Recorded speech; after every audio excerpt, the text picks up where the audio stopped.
आज का जो टॉपिक है सामाजिक स्तरीकरण।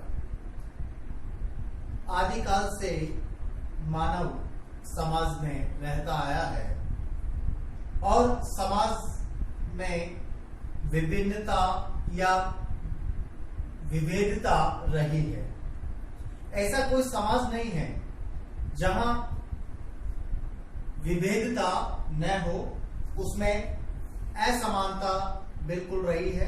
अमेरिकन समाजशास्त्री समनर ने फॉरगॉटन ऑफ एसेस नामक पुस्तक में लिखा है कि इतिहास में कभी भी ऐसा समय नहीं रहा हो जहां वर्ग घृणा उपस्थित नहीं हो। इसका तात्पर्य यही है कि अब तक के इतिहास में जो वर्ग की बात कही गई है, उच्चता और निम्नता का जो भाव है वो रहा है।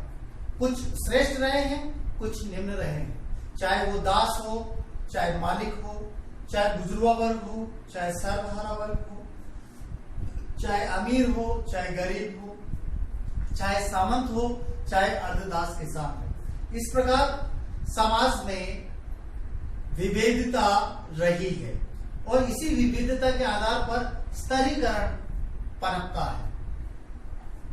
सामाजिक स्तरीकरण दो रूपों में पनपता है, एक व्यक्तिगत रूप में और दूसरा सामाजिक रूप में।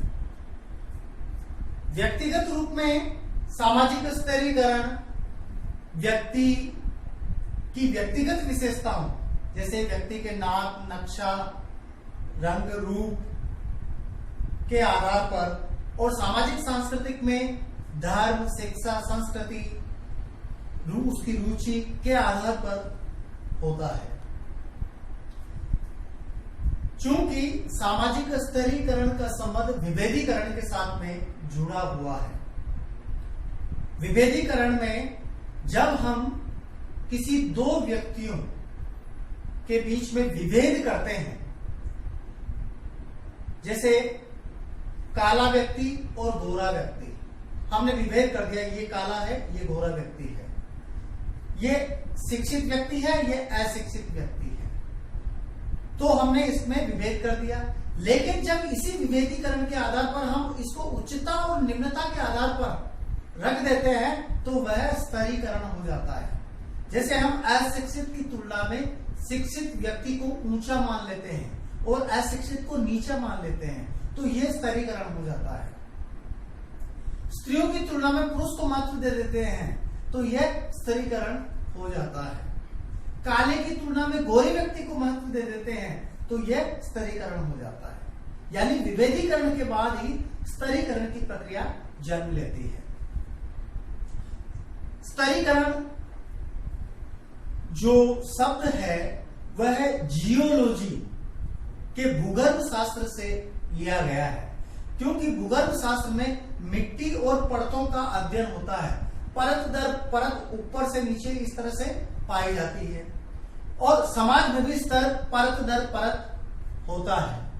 विभिन्न प्रकार के समाजों में असमानताएं या उच्चता और निम्नता की स्थिति उनमें देखने को मिलती है। हाथ की पांचों उंगलियां समान नहीं है, असमान है। इसलिए व्यक्ति भी समान नहीं है, व्यक्ति भी असमान है। प्रसिद्ध इस सामाजिक स्तरीकरण की अवधारणा पर बहुत सारे विद्वानों ने अध्ययन किए, जिसमें मैकआइवर है, पेज है, ट्यूमेन है, रेमंड मूरे है, टालकट पार्सन्स है और सदरलैंड एंड वुडवर्ड है, जिसबर्ट है, ऑकबर्न है, समनर है, गिटलर है आदि विद्वानों ने इस पर अध्ययन किए हैं। प्रसिद्ध विद्वान पी जिसबर्ट, जिन्होंने फंडामेंटल ऑफ सोशियोलॉजी पुस्तक लिखी, उसमें कहा गया कि सामाजिक समूह को जब हम श्रेष्ठता और अधीनता के तहत रख देते हैं तो वह सामाजिक स्तरीकरण होता है। लेकिन रेमंड मूरे जो है वो ये कहता है कि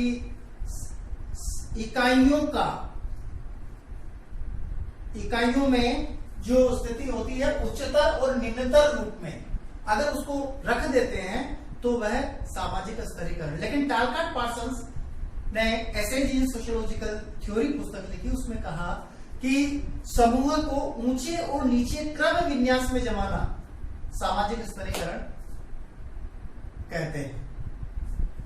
इसका मतलब यही है कि सामाजिक स्तरीकरण समाज की एक ऐसी व्यवस्था है जिसमें कुछ लोगों को ऊंचा पद मिलता है तो कुछ को निम्न पद मिलता है। यही उच्चता और निम्नता पद के आधार पर समाज व्यवस्था संचालित। जैसे परिवार में सभी व्यक्ति असमान हैं। वयोवृद्ध व्यक्ति की स्थिति हिंदू समाज में संयुक्त परिवार व्यवस्था है। प्रजाति व्यवस्था में देखते हैं तो उसमें भी यही स्थिति हमें नजर आती है। व्यक्ति की योग्यता के आधार पर इन पदों की रचना की गई है। परिस्थिति और भूमिका इसी से जुड़ी हुई है। कुछ व्यक्तियों की परिस्थिति ऊंची है तो कुछ की परिस्थिति निम्न होती है। यही उच्चता और निम्नता का भाव ही स्तरीकरण कहलाता है। तो स्तरीकरण की जब विशेषताओं पर हम बात करते हैं तो सबसे पहले जो बात आती है सामाजिक स्तरीकरण की प्रकृति है वो सामाजिक है।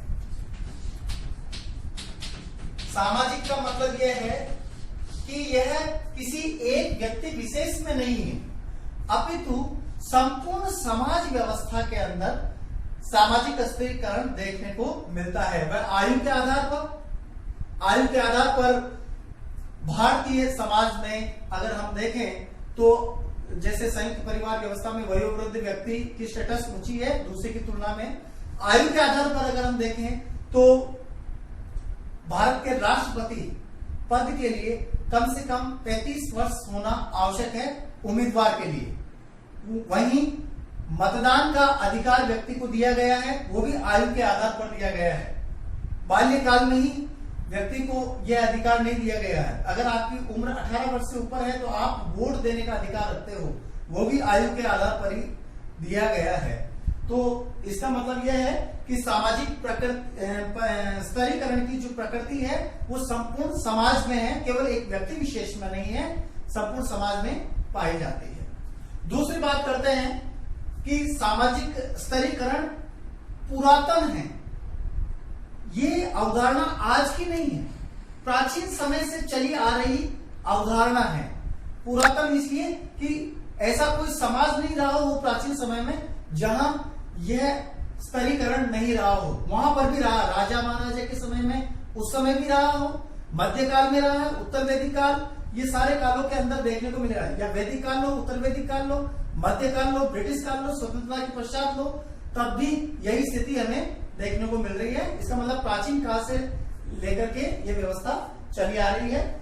तीसरी, सामाजिक स्तरीकरण प्रत्येक समाज में होता है। ऐसा नहीं कि भारतीय समाज में ही हो रहा है, अमेरिका में भी सामाजिक स्तरीकरण देखने को मिलता है। वहां पर प्रजातीय संदर्भ में सामाजिक स्तरीकरण है। वहां अमेरिका के संविधान में यह उल्लिखित था पहले कि अमेरिका का कोई भी निग्रो व्यक्ति अमेरिका का राष्ट्रपति नहीं बन सकता, लेकिन उसके बाद में संशोधन कर दिया गया और निग्रो व्यक्ति भी अब अमेरिका का राष्ट्रपति बन सकता है। बराक ओबामा इसका उदाहरण रहा है। इसके अलावा हम यह कह सकते हैं कि अफ्रीका के अंदर जो निग्रो प्रजाति के लोग रहते हैं, या जर्मनी के अंदर लोग कहते हैं कि जर्मन प्रजाति सर्वश्रेष्ठ प्रजाति है अन्य प्रजातियों की तुलना में। तो ये स्ट्रेटिफिकेशन है, अपने आप को जो है एक स्तर के रूप में रखा हुआ है। तीसरी जो बात, चौथी बात जो मैं कहना चाह रहा हूं कि सामाजिक स्तरीकरण के विभिन्न स्वरूप देखने को मिलते हैं। विभिन्न स्वरूप का मतलब प्रत्येक समाज में, यानी प्राचीन से लेकर अब तक जितना भी सोसाइटी रही है उस समाज में हमें इसके स्वरूप देखने को मिल रहे हैं। आदिम साम्यवादी युग के पश्चात में जैसे दास, मालिक तथा दास वर्ग देखने को मिला, वहां भी स्तरीकरण देखने को मिला। फिर उसके बाद में सामंतों के युग में देखें तो सामंत तथा अर्धदास किसान, ये भी अपने आप में एक वर्ग है। भारत में जाति व्यवस्था के आधार पर जो है वर्ग, जाति के आधार पर स्तरीकरण देखने को मिल रहा है।